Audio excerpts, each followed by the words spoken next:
اللہ نے پورا طریقہ بتایا ہے. وَإِذَا مَسَّ الْإِنسَانَ ضُرٌّ دَعَانَا لِجَنبِهِ, جب تکلیف پہنچی تو کروٹوں کے بعد اللہ کو یاد کرتا ہے. لِجَنبِهِ أَوْ قَاعِدًا أَوْ قَائِمًا, کبھی کھڑے ہو کر, کبھی رکوع میں, کبھی بیٹھ کر. اللہ فرماتا ہے میں پکارتا ہے, کبھی کھڑے ہو کے روتا ہے, کبھی سو کے روتا ہے, کبھی بیٹھ کے روتا ہے.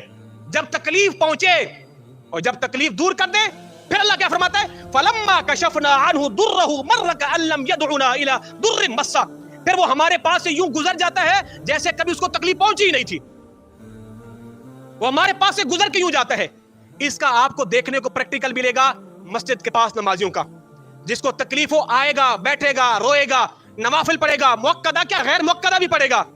جب ساری تکلیف دور ہو گئی مسجد کے پاس سے ایسے گزرے گا جیسے کبھی آیا بھی نہیں تھا, جیسے کبھی وہ آیا بھی نہیں تھا. تو یہ تو ہمارا حال ہے, یہ تو ہمارا حال ہے.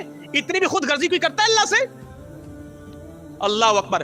پروردگار نے جب شیطان کو جہنم سے نکالا نا, تو شیطان نے کہا تھا, اے پروردگار مجھے تیری عزت و جلال کی قسم, میں تیرے بندوں کو گمراہ کروں گا, تیری راہ سے انہیں ہٹاتا رہوں گا, تیری راہ سے انہیں میں بہکاتا رہوں گا, میں ان کو چھوڑوں گا نہیں. میرے رب نے کیا فرمایا, اے ملعون, اے لعنتی, تو زور لگا, جتنا لگاتا ہے, تیری صدیوں کو محنت کو ایک لمحے میں ضائع کر دوں گا. جب میرا بندہ آ کے مجھے پکارے گا, درٌ دعانا, جب مجھے پکارے گا اس کا میں پکارنا دیکھوں گا, تیری صدیوں کی محنت کو ضائع کر کے اسے میں اپنا نیک مقرب بندہ بنا لوں گا.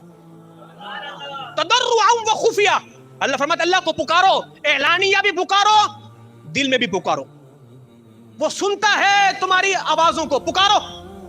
وَإِذَا سَأَلَكَ عِبَادِي, اللہ نے کیا فرمایا, وَإِذَا سَأَلَكَ عِبَادِي عَنِّي فَإِنِّي قَرِيبٌ. اے پیارے, یہ آپ کے غلام میرے بارے میں پوچھ رہے ہیں کہ رب سنتا ہے, کیسے سنتا ہے؟ ان سے کہو عَنِّي فَإِنِّي قَرِيبٌ, میں تمہارے قریب ہوں. کتنا قریب ہوں؟ وَنَحْنُ أَقْرَبُ إِلَيْهِ مِنْ حَبْلِ الْوَرِيدِ, تمہاری شہرک سے بھی زیادہ قریب ہوں. پکارو مجھے. کیوں نہیں پکارتے مجھے؟ کیوں نہیں مجھ سے مانگتے؟ لوگوں کے دروں پہ جا کے, دہلیزوں پہ جا کے ماتھے رگڑتے ہو, تو کبھی رب کی دہلیز پہ آ کے ماتھا کیوں نہیں رگڑتے؟ آج دنیا ذلیل اس لیے ہو رہی ہے, مسلمان ذلیل اس لیے ہو رہے ہیں کہ انہوں نے رب کو پکارنا چھوڑ دیا ہے.